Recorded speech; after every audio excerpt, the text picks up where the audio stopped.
Vivo Y02 এই স্মার্টফোনটি বাংলাদেশের মার্কেটে ৯,৯৯৯ টাকায় লঞ্চ করা হচ্ছে। এই স্মার্টফোনটি কতটা ভালো হবে, কতটা খারাপ হবে এবং এটা আপনার জন্য কতটা পারফেক্ট সেটা আজকের ভিডিওতে জানিয়ে দেওয়ার চেষ্টা করব। এবং হ্যাঁ, বরাবরের মতো চেষ্টা করি সবার আগে রিভিউ নিয়ে আসার জন্য। সো আজকেও সেম কাজটাই করেছি, এই জন্য অন্তত ভিডিওতে লাইক করতে ভুলবেন না, কমেন্টস করবেন নেক্সট কী নিয়ে ভিডিও যাচ্ছেন, এবং সাবস্ক্রাইব না করে থাকলে চ্যানেলটি সাবস্ক্রাইব করে আমাদের পরিবারের একজন সদস্য হয়ে যাবেন। সো কথা আর বাড়াবো না, শুরু করব Vivo Y02 এর ফুল রিভিউ। ভিউয়ার্স, এটি হচ্ছে স্মার্টফোনটির বক্স। চলুন বক্সটি আনবক্স করে দেখে নেওয়া যাক এই স্মার্টফোনটির বক্স কন্টেন্টে আমরা কি পাচ্ছি।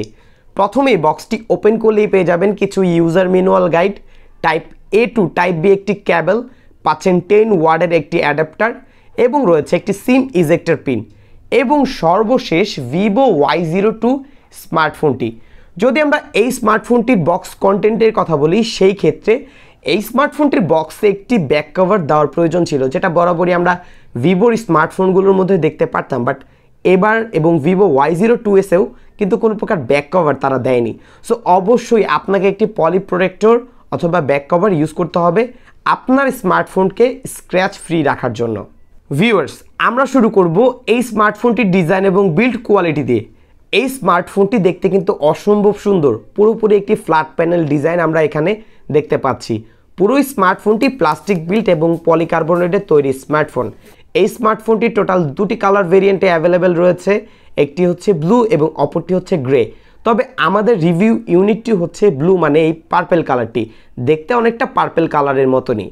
তবে স্মার্টফোনটির যে ক্যামেরা বাম্প আমরা দেখতে পাচ্ছি এটা একটু বড়, তবে এখানে অনেকটা রেনবো ইফেক্টের মতো দেখা যাচ্ছে, যা একটু স্লাইড করলেই ফুটে ওঠে।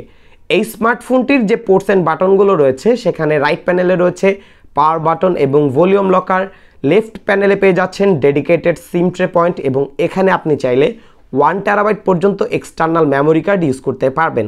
স্মার্টফোনটির নিচের দিকে রয়েছে 3.5 millimetre earphone port, USB charging port এবং প্রাইমারি মাইক্রোফোন। এবং এই স্মার্টফোনটির ওপরের দিকে দেওয়া হয়েছে স্পিকার গ্রিল এবং এটার সাউন্ড কোয়ালিটি বাজেট সেগমেন্ট অনুযায়ী অ্যাভারেজ লেগেছে। তবে স্মার্টফোনটির যে গুড লুকিং ডিজাইন সেটা আমার কাছে দুর্দান্ত লেগেছে। আপনাদের কাছে কেমন লেগেছে এই ভিডিওতে অবশ্যই কমেন্টস করে জানাবেন। ডিসপ্লের ক্ষেত্রে এই স্মার্টফোনটিতে ইউজ করা হয়েছে 6.51 ইঞ্চির IPS HD+ রেজুলেশন ডিসপ্লে, যার রেজুলেশন থাকছে 720x1600 পিক্সেল, PPI থাকছে 270, 60 হার্টজের রেগুলার রিফ্রেশ রেট আমরা দেখতে পাচ্ছি। যদি আমরা এই স্মার্টফোনটি এই প্রাইস পয়েন্টের ডিসপ্লে অনুযায়ী কথা বলি, সেই ক্ষেত্রে বলতে হবে স্মার্টফোনটি প্রাইস অনুযায়ী ডিসপ্লে ঠিকঠাক আছে এবং স্মার্টফোনটির ডিসপ্লেটা কিছুটা ভিভিড বলে মনে হচ্ছে, যার ফলে যারা কন্টেন্ট ওয়াচিং এক্সপিরিয়েন্স কিছুটা বেটার চান তারা কিন্তু এই স্মার্টফোনটি থেকে একটি কালারফুল কন্টেন্ট ওয়াচিং এক্সপিরিয়েন্স পাবেন। এবং স্মার্টফোনটির যে ডিসপ্লে নিট ব্রাইটনেস সেটা আপনি ইনডোরে খুব ভালোভাবে ইউজ করা গেলেও ডিরেক্ট সানলাইট ইউজ করতে গেলে কিছুটা সমস্যা হবে, যা এই প্রাইসের মধ্যে প্রতিটি স্মার্টফোনই আমরা দেখতে পাই। সো সেই দিক যদি আমরা বিবেচনা করি, সেই ক্ষেত্রে এই স্মার্টফোনটির মধ্যে আমরা যে ডিসপ্লে পাচ্ছি সেটা ঠিকঠাক আছে। ভিউয়ার্স, এই স্মার্টফোনটির মধ্যে কোনো প্রকার ফিঙ্গারপ্রিন্ট সেন্সর কিন্তু ইউজ করা হয়নি। তবে এই স্মার্টফোনটিতে ফেসিয়াল আনলকের সুবিধা রয়েছে, যেটা আপনার চোখের মাধ্যমে আনলক করে থাকে। ফোনটি যদি আপনার লক করা থাকে, আপনার চোখ যদি বন্ধ থাকে, সেই ক্ষেত্রে কিন্তু এই স্মার্টফোনটি কোনোভাবেই আনলক হবে না। বাট আপনি যদি চোখটা খুলে দেন, খুব ফাস্টলি কিন্তু এই স্মার্টফোনটি আনলক হয়ে যাচ্ছে, যেটা আমার কাছে বেশ ভালো একটি ব্যাপার বলেই মনে হয়েছে।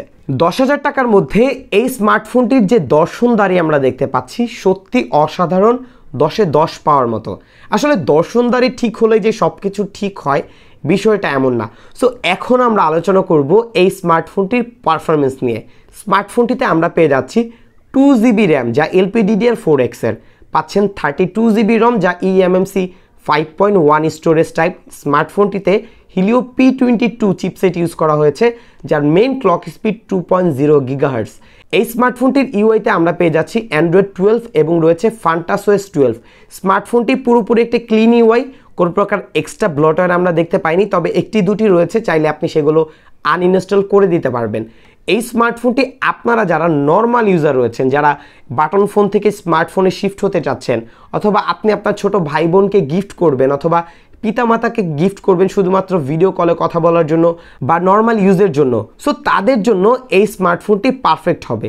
বাট আপনি যদি একটু বেশি প্রেশার দেওয়ার চেষ্টা করেন, যেমন 4 থেকে 5টি অ্যাপের বেশি যদি স্মার্টফোনটিতে আপনি সোয়াইপ করে ইউজ করতে যান, কিছু ল্যাগ, ফ্রেম ড্রপ দেখতে পাবেন, যা 2GB র্যামের সাথে খুবই স্বাভাবিক একটি ব্যাপার। সো এই স্মার্টফোনটি এই প্রাইস সেগমেন্টে যদি 3GB র্যাম অন্তত দেওয়া হতো, তাহলে হয়তো এই স্মার্টফোনটি থেকে আমরা আরেকটু বেটার এক্সপিরিয়েন্স পেয়ে যেতাম। ক্যামেরার ক্ষেত্রে এই স্মার্টফোনটির রিয়ার প্যানেলে একটি সিঙ্গেল রিয়ার ক্যামেরা দেওয়া হয়েছে। মেন ক্যামেরাটি হচ্ছে 8 মেগাপিক্সেল এবং ফ্রন্ট ক্যামেরা হচ্ছে 5 মেগাপিক্সেল। ক্যামেরা ইউআই এর ক্ষেত্রে আমরা কিছু ফিচার পেয়ে যাচ্ছি, যেমন বিউটি, ফটো, ভিডিও, এবং ভিডিওর ক্ষেত্রে 1080-তে 30fps ভিডিও রেকর্ড করতে পারবেন ফ্রন্ট এবং ব্যাক, এবং টাইম ল্যাপস অপশনও পেয়ে যাচ্ছি। যদি আমরা এই স্মার্টফোনটি প্রাইস অনুযায়ী ক্যামেরার কথা বলি, ক্যামেরা 8 মেগাপিক্সেল হিসেবে ঠিকঠাক ছিল, মানে অ্যাভারেজ রেজাল্ট করতে পেরেছে, এবং ফ্রন্ট ক্যামেরাও 5 মেগাপিক্সেল, সেই ক্ষেত্রেও মোটামুটি পারফর্ম করতে পারবে। তবে লো লাইটে যদি আপনি স্মার্টফোনটিতে ফটোগ্রাফি করতে যান, সেই ক্ষেত্রে এতটা বেটার এক্সপিরিয়েন্স আপনাকে দিতে পারবে না, এটা আমরা সবাই বুঝি। যাই হোক, স্মার্টফোনটি দিয়ে বেশ কিছু তোলা ছবি আপনাদের উদ্দেশ্যে দিচ্ছি, অবশ্যই দেখবেন এবং কমেন্টস করে জানাবেন আপনাদের কাছে স্মার্টফোনটির ক্যামেরা রেজাল্ট কেমন লেগেছে। এবং এই ফাঁকে যারা এখন পর্যন্ত ভিডিওতে লাইক করেননি, ভিডিওতে লাইক করবেন, কমেন্টস করবেন এবং শেয়ার করতে ভুলবেন না। সাবস্ক্রাইব না করে থাকলে সাবস্ক্রাইব করে আমাদের পরিবারের একজন সদস্য হয়ে যাবেন।